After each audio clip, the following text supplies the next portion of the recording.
And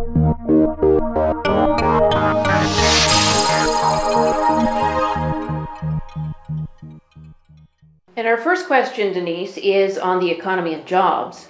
And it is, do you believe Windsor is out of the recession? And what do you propose to do to promote job creation in Windsor and Essex County? Well, I think we have turned a corner. I believe that the economic recovery is underway, but I don't think it's fully taken hold yet. But certainly I think the Conference Board of Canada has predicted that Windsor will have the fastest rate of economic growth in the country. And I think that that's a good sign for our area. I think if you look at the Conservative government record of investment in Windsor over the last 5 years and what they have done to stabilize the economy here and to help with job creation through the infrastructure funding, through the economic action plan, and of course through lower taxes, I think that's going to provide the economic stability we need to help move forward in a full recovery. I also think it's important we have, as Conservatives, continued to invest in research and development. We've invested in the university and the college programs here. We've invested in the Federal Development Fund that's supporting local businesses who are commercializing technology. All of those things are going to help to create more jobs, going to help to create growth in the areas that we need to see. We have stabilized the base. That's a minute, sorry. No, that actually is a minute right there, so we'll move on to the next question. It's on the environment. And it is, stop the watch there. Yeah. What local environmental issue do you think is most pressing, and what do you propose to do about it as a Member of Parliament? Well, I think actually there's two things that are pressing for us here locally. I believe air quality certainly is one issue, and the Conservatives have been working with our American counterparts to continue to look at ways in which we can improve air quality, and I think that has to be a focus for us in conjunction with the U.S. because of our proximity and because oftentimes many of the pollutants are coming from the U.S. side of the border.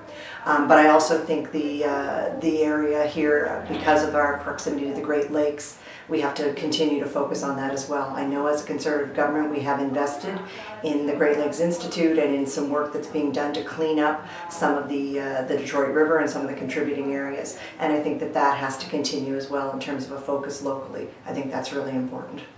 Excellent. We'll move on to the next question, and it is on the youth vote.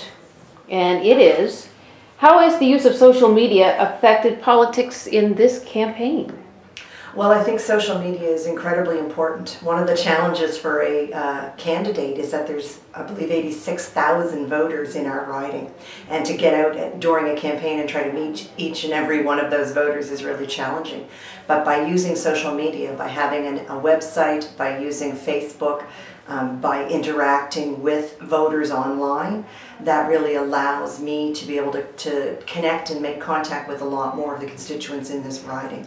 And so I think that that's a useful tool, and I think it's something that's really helping to engage younger voters in the political process. They're comfortable in the social media, and if you can meet them on their ground, then you're having more of an opportunity to be able to really talk about the issues and find out what's important to them. Great. The next question is on seniors, and it is, do you believe Canada needs a national framework to deal specifically with the large number of people set to retire in the next few years? Well, I think there's two things that are of concern nationally to the large number of people. If you look at the demographics, the aging population, the first is healthcare and the second is pension. Both of those things actually have a huge component of which is provincial jurisdiction, and one of the things the Conservative government has always done is respect the difference between federal and provincial jurisdictions. That being said, as a government over the past 5 years, we have increased transfer payments to the provinces for healthcare.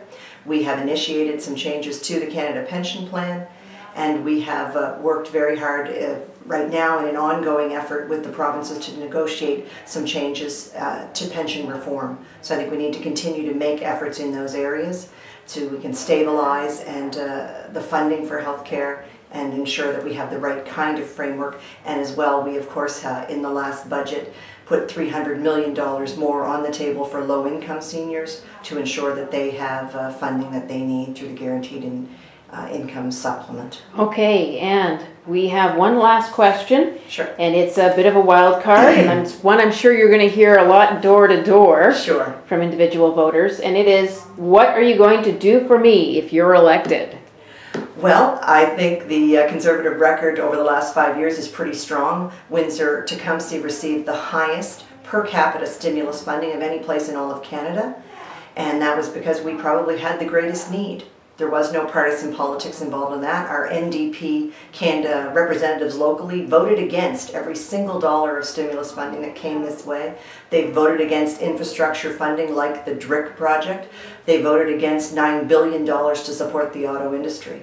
On the other hand, the Conservative team that's been in Ottawa, which I would like to be a part of, has stood up for the people of Windsor-Tecumseh, sending dollars here when it was needed, strategic investment in infrastructure, money to support our critical industries like the auto sector. So I'm going to continue to advocate for those types of things. I'm going to advocate for more infrastructure and strategic investment to support the industries that are going to bring growth here to Windsor-Essex. And I'm going to do that from the government side of the house, being able to advocate, I think, that much more strongly.